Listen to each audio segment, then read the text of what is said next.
கரூர் 41 உயிர்களை பலி கொடுத்த விஜய் இன்றைக்கி வந்து வீட்டில் சொகுசு பங்களாவில் அமைதியாக இருக்கார். கிட்டத்தட்ட இது 6வது நாள், இன்னும் கைது செய்யப்படவில்லை. திமுக ஏதாவது மெத்தனை பக்கம் காட்டுது. அதில் திமுக அரசுக்கு வந்து பார்த்தீங்கன்னா பாஜக தரப்புலேருந்து, மத்திய பாஜக தரப்புலேருந்து ஒரு வேளை அழுத்தம் இருக்கா? தமிழ்நாடு போலீஸ் வந்து நீங்கள் பலவீனமாக நினைக்காதீங்க. அவங்க கைகள் கட்டப்பட்டிருக்கு. கட்டை அழுத்துட்டாங்கன்னாக்கா அடுத்த 1 மணி நேரத்தை தூக்கிடுவாங்க. ஏன் வந்து திமுக அரசு வந்து கைது பண்ண கேட்டினா அரசியல் தான் சரிங்க. எம்ஜிஆர் வந்து எப்படி வந்து கட்சியை விட்டு நீக்கினாங்க, கட்சியை விட்டு நீக்கிட்டாங்கன்னு சொல்லியே வந்து அவர் அடுத்து ஆட்சி அமைச்சார்.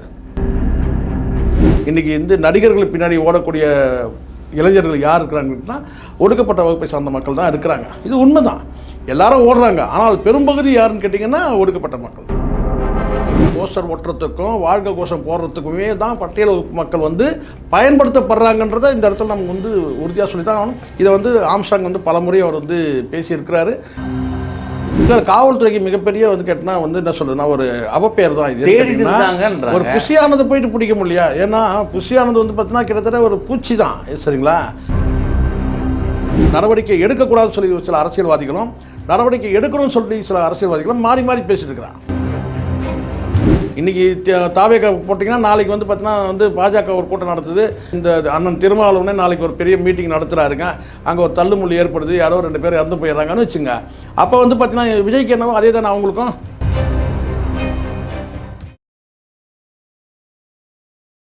சார் வணக்கம். சார் வணக்கம். சார் கரூர் 41 உயிர்களை பலி கொடுத்த விஜய் இன்றைக்கி வந்து வீட்டில் சொகுசு பங்களாவில் அமைதியாக இருக்கார். பலதரப்பட்ட அரசியல் விமர்சகர்களும் சரி, அரசியல்வாதிகளும் சரி, ஏன் விஜய் இன்னும் கைது செய்யப்படவில்லை? யாரோட ப்ரெஷரில் இருக்காங்க? பல வழக்குகள் இருக்குது. நிர்மல்குமார் மீதும், புஷியானந்த் மீதும், ஆதவர்ஜனா மீதும் இவங்களும் உலா வந்துன்னு இருக்காங்க. ஆதவர்ஜனா பேட்டி கொடுத்து டெல்லி பயணம் மேற்கொள்கிறாரு. நிர்மல்குமாரும் புஷியானந்தும் எங்கே இருக்காங்கன்னு தெரியல. சுற்றி வளைச்சிட்டோம், 5 படைகள் அமைச்சு 2 தனிப்படையை சுற்றி வளைச்சிருக்காங்கன்றாங்க. ஆனால் கிட்டத்தட்ட இது 6வது நாள், இன்னும் கைது செய்யப்படவில்லை. திமுக ஏதாவது மெத்தனை பக்கம் காட்டுது. அதில் இல்லை, மெத்தனை பக்கில் திமுக தரப்பில் என்ன நினைக்கிறேன்னா, கடந்த காலத்தில் அவங்களுக்கு ஒரு சில அரசியல் பாடங்கள்லாம் இருக்குது சார். என்னென்னா, இது வந்து முதல்ல ஒரு விஷயத்த சொல்லிடுறேன். இந்த ஒரு சம்பவத்தை வந்து அரசியல் பார்வையிலே யாரும் பார்க்கக்கூடாது, சட்டத்தின் பார்வையில் தான் பார்க்கணும். ஆனால் வந்து திமுக தரப்பில் இது அரசியல் பார்வையிலும் பார்க்குறாங்க. எல்லாருமே திமுக தரப்பு தான் பார்க்குதான்னு கேட்டிங்கன்னா இல்லை, எல்லாருமே அரசியல் பார்வையில் பார்க்குறாங்க. என்னென்னா, இப்போ இந்த சம்பவம் நடந்துச்சு, இது குற்ற சம்பவம்.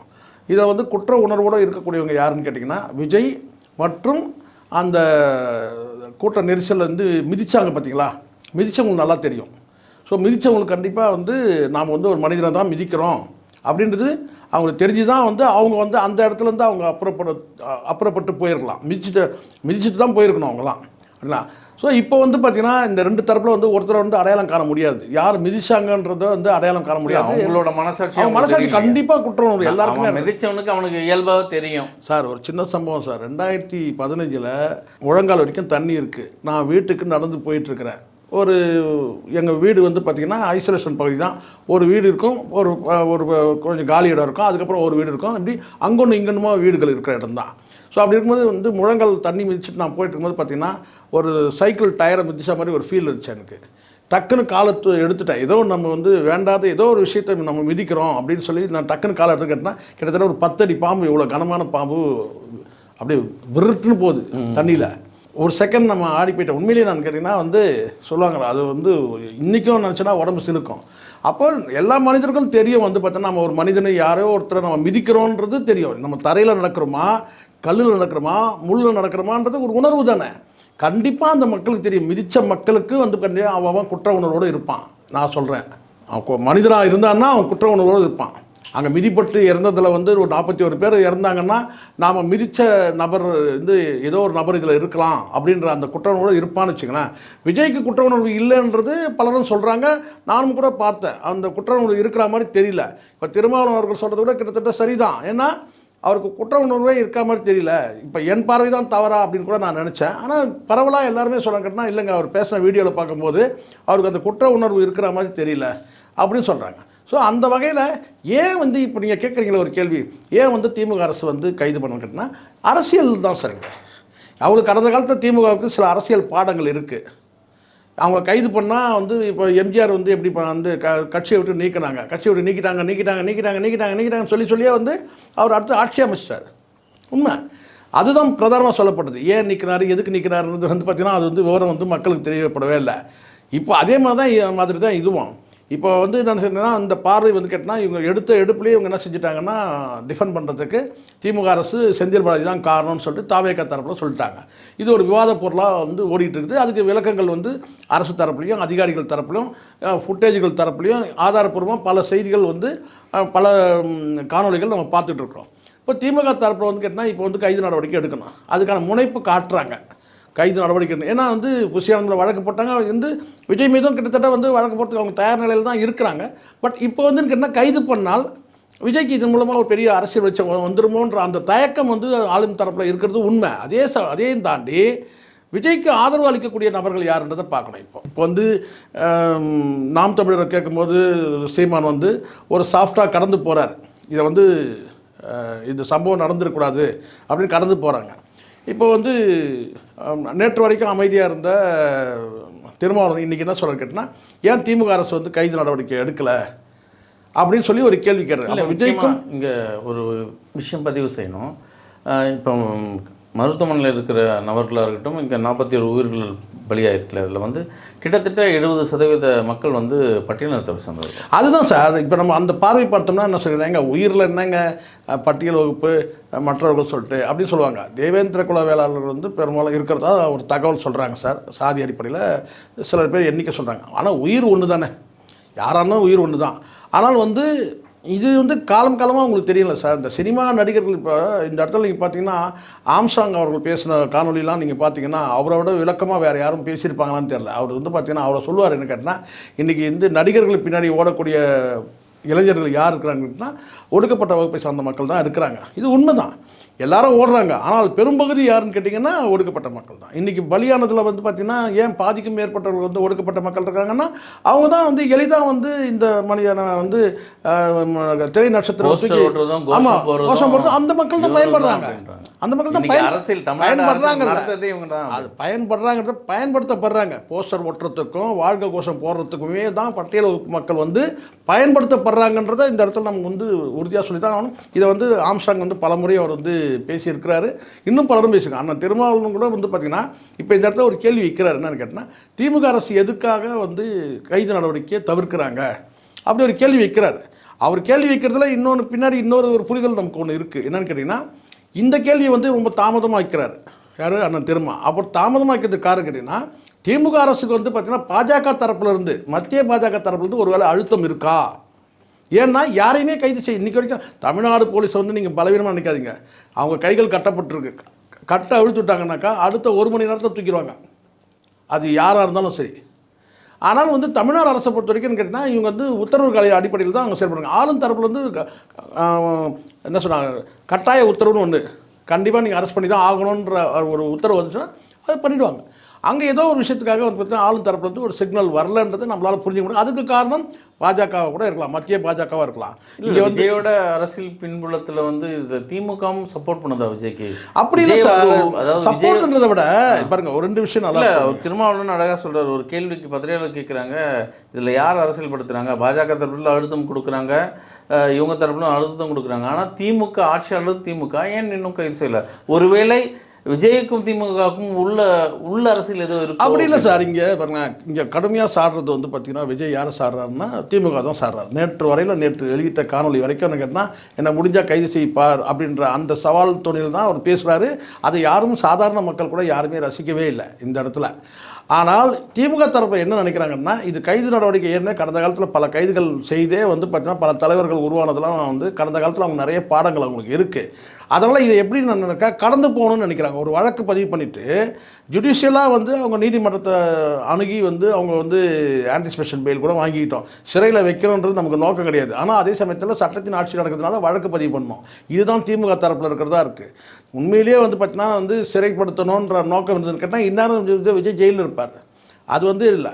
இந்த இடத்துல எல்லாருக்கும் ஒவ்வொருத்தருக்கும் ஒரு பாணி இருக்குது. இப்போ கலைஞருக்கு ஒரு பாணி இருக்குன்னா ஸ்டாலினுக்கு ஒரு பாணி இருக்குது, ஜெயலலிதாவுக்கு ஒரு பாணி இருக்குது. இப்போ ஜெயலலிதா ஆட்சி இல்லை, இது ஸ்டாலின் ஆட்சி.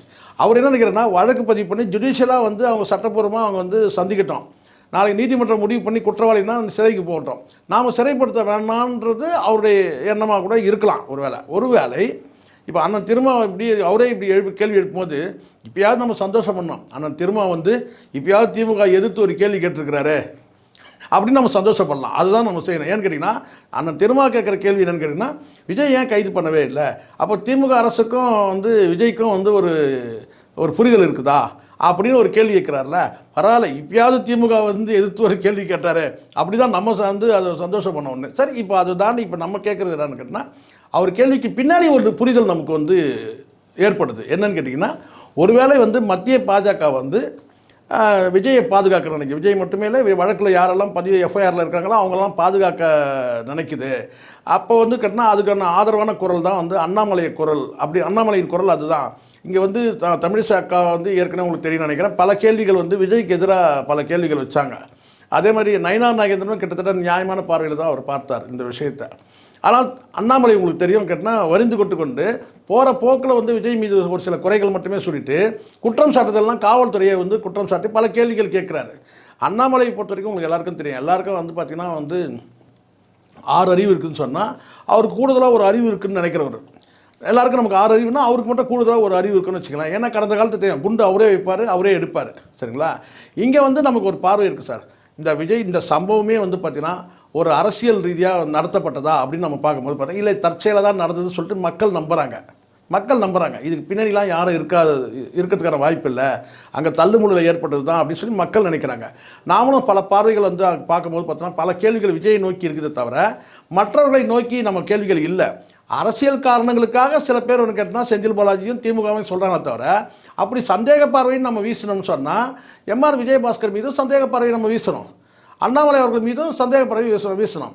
10 நிமிஷத்தில் செந்தில் பாலாஜி போயிட்டாரு அந்த நிகழ்ச்சிக்கு, அந்த நிகழ்வு இடத்துக்கு போயிட்டாருனால அவரை சந்தேகப்படுற நாம எம்ஆர் விஜயபாஸ்கர் அங்கே போகவே இல்லை, அவரையே நம்ம சந்தேகப்படலை. அண்ணாமலை அப்போ வந்து வெளிநாட்டில் இருக்கிறாரு, அப்போ ஒருவேளை அவர் தான் ஏற்பாடு பண்ணிட்டு வெளிநாட்டுக்கு போயிட்டாரா அப்படின்னு நம்ம சந்தேகப்படலை. நம்ம சந்தேகப்படணும்னா நம்ம எல்லாரும் சந்தேகப்படலாம், அண்ணாமலை கூட சந்தேகப்படலாம். என்னங்க அங்கே ஒரு நிகழ்வு கரெக்டாக அந்த பிளான் பண்ணிட்டு அவர் வெளிநாட்டுக்கு போயிட்டாரா, இருந்தால் அவர் மேலே பழி வரும்னு சொல்லிட்டு போயிட்டாரா அப்படின்னு ஒரு கேள்வி இருக்குல்ல. நம்ம அப்படியும் நம்ம சந்தேகம் பண்ணோம்னா இப்படியும் சந்தேகப்படலாம். 10 நிமிஷத்தில் போயிட்டாரு செந்தில் பாலாஜினா எம்ஆர் விஜயபாஸ்கர் வந்து வரவே இல்லை அங்கே, அப்போ அவரையும் தானே நம்ம சந்தேகம் பண்ணோம். அண்ணாமலை வந்து பார்த்தா வெளிநாட்டில் இருக்கிறாரு, அவரையும் தான் நம்ம சந்தேகம் பண்ணோம். ஸோ அதனால் இதெல்லாம் வந்து பார்த்திங்கன்னா நாம் வந்து இதை பல காட்சிகள் பார்க்கும்போது இது தற்செயலாக வந்து அங்கே ஏற்பட்ட தள்ளுமுள்ளு நெருக்கடியில் வந்து பார்த்திங்கன்னா இறந்ததாக தான் நம்ம வந்து அதை எடுத்துக்க முடியும். ஆனால் கடந்த காலத்தில் இது மாதிரி சம்பவங்கள் வரும்போது பார்த்தீங்கன்னா யாரையாவது ஒருத்தர் குற்றம் சாட்டுவாங்க, இல்லைனா யாருமே குற்றம் சாட்ட முடியலன்னா உடனே போட்டு தூக்கி பழி யார் போலீஸ்காரங்க மேலே போடு, அவங்க நிர்வாகம் சரியில்லைப்பா சார், அதில் தான் இது நடந்தது. கடந்த மகாமகம் எடுத்துங்க, அதுவும் கிட்டத்தட்ட அப்படி தான் சொன்னாங்க. காவல்துறை சரியான பாதுகாப்பு கொடுக்கல, அம்மா போய் குளிக்கும் போது இவங்க பாதுகாப்பு கொடுக்கலாம். அப்புறம் என்ன இந்த இதில் என்ன சொன்னாங்கன்னு கேட்டிங்கன்னா, அந்த மாஞ்சோலை இந்த தோட்ட தொழிலாளர்கள் இந்த போராட்டத்தை வந்து லட்டி சார்ஜ் பண்ணாங்க, லட்டி சார்ஜுக்கு பயந்து வந்து பார்த்தீங்கன்னா நதியில் விழுந்துட்டாங்க அப்படின்னும் வந்து குற்றச்சாட்டு வச்சாங்க. கடைசியாக யார் மீதும் வந்து பழி சொல்ல முடியலன்னா கடைசியில் போலீஸ் மேலே பழியை போட்டுடலாம். ஏன்னா போலீஸ் வந்து ஒரு மிஷின் தானே, அங்கே வந்து பார்த்தீங்கன்னா விசாரணை கமிஷன் அது போட்டோன்னா கடைசியாக வந்து பார்த்தீங்கன்னா 2 போலீஸ் வந்து இதுவாங்க. கடந்த காலத்தில் உங்களுக்கு தெரியும்னு நினைக்கிறேன், நீதிமன்றத்தில் லட்டி சார்ஜ் பண்ணும்போது கூட பார்த்தீங்கன்னா உத்தரவு போட்டவங்க மேலே ஏதாவது நடவடிக்கை இருந்தால் என்ன கிடையாது, கடைசியில் 2 போலீஸ் அதிகாரி யார் வந்து பார்த்தீங்கன்னா இருக்கலாம் அவங்க தான் வந்து பலியாவாங்க. இது அப்படி தான். இப்போ தூத்துக்குடி சம்பவம் கூட பார்த்தீங்கன்னா கடைசியாக எங்கே வந்து முடிவு கேட்டால் யார் வந்து பார்த்தீங்கன்னா வந்து கடைசியாக 2 போலீஸ் யார் சம்மந்தப்பட்ட அதிகாரிகள் தான் பலியாவாங்க தவிர உத்தரவு எங்கேருந்து வந்தது, அது பென்சில் உத்தரவா ஃபோனில் பேச வந்து வாய்மொழி உத்தரவான்றதெல்லாம் வந்து வெளியே வராது. சொல்லுங்கள். காவல்துறை, அதாவது தமிழக காவல்துறை பொறுத்தவரை அவங்க நினச்சா எதுனா செய்யலாம், ஒரு ஸ்காட்லாண்டுக்கு இணையான காவல் அப்படின்வாங்க. கிட்டத்தட்ட இது 6 நாள் முடிஞ்சிச்சு, இன்னும் புசியானது கட்ட முடிக்கலையா சார்? அதுதான் சார் மிகப்பெரிய இது. இல்லை, காவல்துறைக்கு மிகப்பெரிய வந்து கேட்டினா வந்து என்ன சொல்றதுன்னா ஒரு அவப்பேர் தான் இது. ஒரு புசியானது போயிட்டு பிடிக்க முடியல. ஏன்னா புசியானது வந்து பார்த்தீங்கன்னா கிட்டத்தட்ட ஒரு பூச்சி தான், சரிங்களா? அந்த பூச்சியை வந்து பிடிக்க முடியாமலாம் கிடையாது. உத்தரவு வந்து ஒரு ஸ்ட்ராங்கான ஒரு ஆர்டர்ஸ் வந்துருச்சுன்னா அதை வந்து பண்ணுறாங்க சார். உத்தரவு வரலன்னு தான் நான் நினைக்கிறேன். தமிழ்நாடு காவல்துறைக்கு வந்து தனிப்படையெல்லாம் அமைச்சிருக்கலாம், எல்லாம் பண்ணலாம்.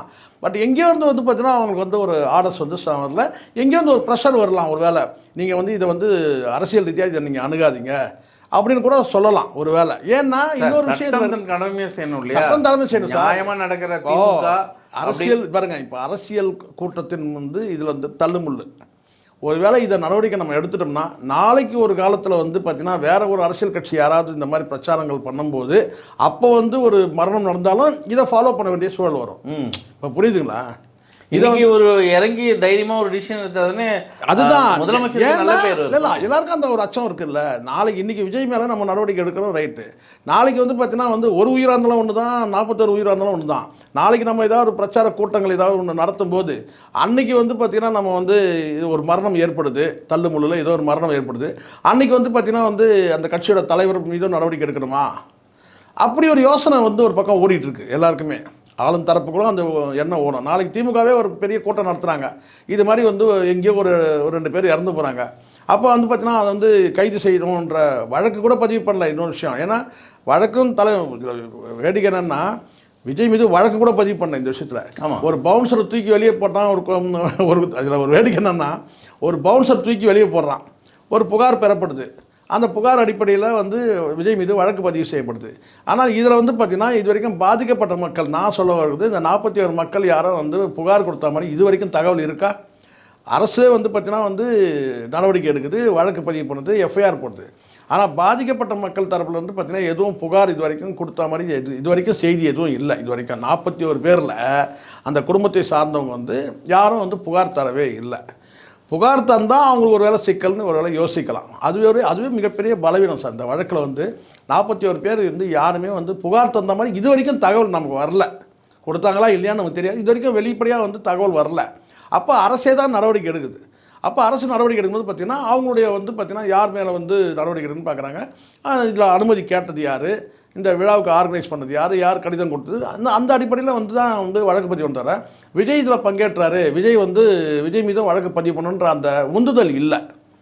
ஸோ அந்த ப்ரெஷர் வந்து பார்த்தீங்கன்னா அப்போது எங்கேயோ இருந்து ஒரு வேளை வந்து இப்படி கூட வந்து யோசிக்கலாம். நான் கேட்டேன், ஏங்க நீங்கள் இன்றைக்கி பாட்டு இப்படி பண்ணிட்டீங்கன்னா நாளைக்கு வந்து பார்த்தீங்கன்னா இதே தான் எல்லாருக்கும் அப்படின்னு கூட நினைக்கலாம்ல.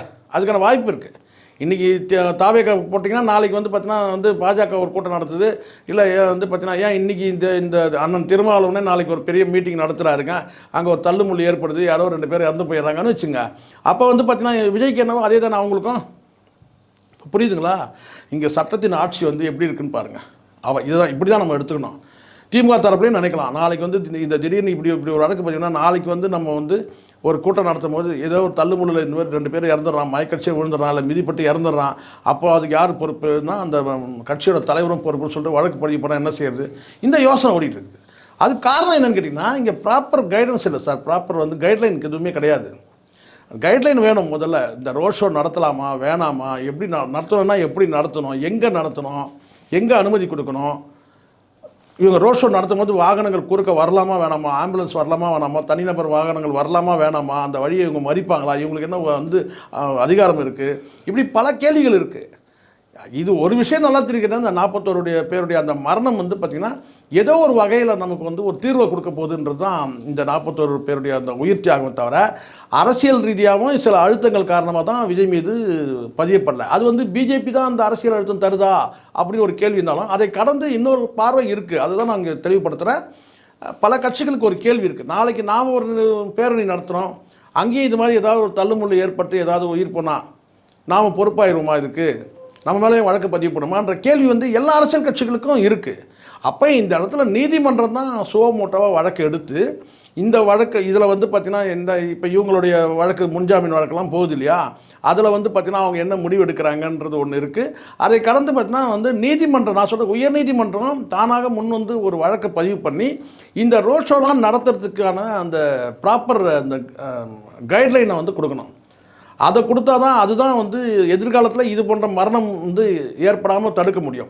இந்த மரணத்துக்கு வந்து பார்த்திங்கன்னா இப்போ இருக்கிற வழக்குகள், முன்ஜாமீன் மனுக்கள், இதில் எப்படி தீர்ப்பு வருதுன்றதை நம்ம பார்க்கணும். ஆனால் நிரந்தரமான சொல்யூஷன் எதுன்னு கேட்டிங்கன்னா இனி வரும் காலங்களில் இது ஒரு மரணம் நடக்கக்கூடாது அப்படின்னு சொன்னால் கண்டிப்பாக வந்து ஒரு கைட்லைன் வேணும். கண்டிப்பாக அந்த வழிகாட்டு விதிமுறைகள் வந்து வகுக்கணும். அதுக்கான ஒரு குழு அமைச்சு அந்த நீதிமன்றம் கூட அது மேற்பார்வையில் அதை செய்ய முடியும். அப்படி செய்தால் தான் எதிர்காலத்தை தடுக்க முடியும். இல்லைன்னா இதே மாதிரியான வந்து பல மரணங்கள் நடக்கிறதுக்கான வாய்ப்பு இருக்குது. ஆம்புலன்ஸ் வந்து மறிக்கிறதுக்கான வாய்ப்பு இருக்குது. இது வந்து வேற ஒரு கிட்டத்தட்ட ஒரு கேட்டால் ஒரு தவறான ஒரு முன்னுதாரணமாகவே இது காலமாக இருக்குது. ஏன்னா உலகம் முழுவதும் இந்த மரணத்தை பார்த்துருக்குறாங்க. ஒரு நடிகனுக்காக ஒரு ரேலி போன இடத்துல ஒரு 41 பேர் இறந்துருக்கிறாங்க. இங்கே அரசியல் கட்சி தலைவராக விஜயை பார்க்கவே இல்லை. இதுவே மிகப்பெரிய தோல்வி. உலகளாவிய செய்திகள் எல்லாமே என்ன சொல்லி கேட்டிங்கன்னா, ஒரு நடிகர் பொலிட்டிக்கல் லீடராக இருந்தாலும் அவர் ஒரு நடிகர், அவரை பார்க்க வந்தாங்கன்னு தான் சொல்கிறாங்க தவிர முழுக்க தலைவரை வந்து பார்க்க வந்து தொண்டர்கள் சொல்லிட்டு எங்கேயுமே இல்லை. எல்லாருமே பதிவு பண்ணு கேட்டிங்கன்னா, அவர் அரசியல் கட்சி நடத்தின ஒரு நடிகர், அந்த நடிகரை பார்க்க வந்த கூட்டம் அதை கேட்டால் வந்து நெரிசலில் ஏற்பட்டு இறந்தாங்கன்னு தான் பதிவாகுது. இது வந்து ஒரு வகையான ஒரு அவமானம் தான் சார் நமக்கு. இது தேசிய அவமானம். இது என்னை கேட்டால் ஒரு நேரடியாக சொல்கிறேன், இது ஒரு தேசிய அவமானம். இதுலேருந்து நம்ம அடுத்த கட்டமாக நம்ம வந்து எப்படி நம்ம தற்காத்துக்கிறோன்றதை வந்து நீதிமன்றங்கள் தான் இங்கே கோயில், நீதிபதிகள் தான் சாமி. அவங்க தான் இதுக்கு வந்து தீர்வு எட்டணும். இந்த அரசியல்வாதிகள் எப்போவுமே இப்படி தான் நடந்துப்பாங்க. நாளைக்கு நமக்கும் வருமா இந்த மாதிரி அப்படின்ற ஒரு எண்ணத்தோடு தான் நடந்துப்பாங்க. அரசியல் காரணங்களுக்காக கூட வந்து அழுத்தம் வரலாம், இல்லை ஏன் நடவடிக்கை எடுக்கலன்னு சில பேர் கேள்வி கேட்குறதும், சில அரசியல்வாதிகள் நடவடிக்கை எடுக்கக்கூடாதுன்னு சொல்லி சில அரசியல்வாதிகளும், நடவடிக்கை எடுக்கணும்னு சொல்லி சில அரசியல்வாதிகளும் மாறி மாறி பேசிட்டு இருக்கிறாங்க. ஆனால் இந்த இடத்துல வந்து பார்த்திங்கன்னா நீதிமன்றம் தான் வந்து ஒரு தீர்க்கமான ஒரு முடிவு எடுக்கணும். அது ஜாமீன் மனுக்கள் மீதும் சரி, அல்லது வந்து பார்த்திங்கன்னா இனிமேல் இந்த மாதிரியான கூட்டங்கள் நடத்தும் போது ஒரு கைட்லைனை வந்து வகுக்கிறதுக்கு நீதிமன்றம் தான் முடிவு எடுக்கணும் சார். நன்றி சார். நன்றி சார்.